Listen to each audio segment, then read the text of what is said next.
invité en sa qualité de ministre de la Communication et des Médias lors d'une conférence débat ayant rassemblé les journalistes togolais à Lomé ce 19 mai 2023, Akoda Eiwandang a reproché à ses hôtes conférenciers leur traitement des informations sur les épisodes d'inondation que connaissent plusieurs quartiers de Lomé en ce début de saison pluvieuse.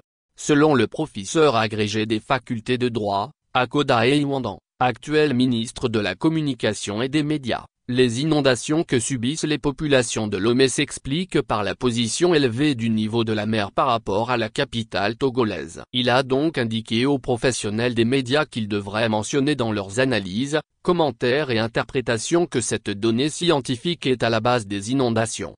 Cette sortie du ministre en charge de la communication est d'autant plus étonnante que la rencontre à laquelle il était convié ne traitait guère de ce sujet. À l'analyse, celui-ci a cru trouver en cette conférence l'opportunité idéale de dédouaner son gouvernement de tous les reproches qui lui sont adressés en matière d'assainissement et d'urbanisation de la ville de Lomé. Seulement l'argumentation du ministre est excessivement approximative. Est-ce que le gouvernement togolais ignorait cette donnée scientifique lorsqu'il validait les projets de construction des multiples retenues d'eau dans la ville de Lomé, ou doit-on comprendre de la déclaration du professeur de droit Akoda Eiwandang que la capitale du Togo est condamnée à vivre ces inondations sans qu'aucune solution ne puisse la sauver? Il est d'ailleurs évident que Lomé n'est pas la seule ville au monde à avoir une position en dessous du niveau de la mer. Ce motif ne peut donc pas être prêché comme une parole d'évangile. Il est impératif pour les membres du gouvernement togolais de prendre conscience de l'échec de la politique d'urbanisation de la ville de Lomé,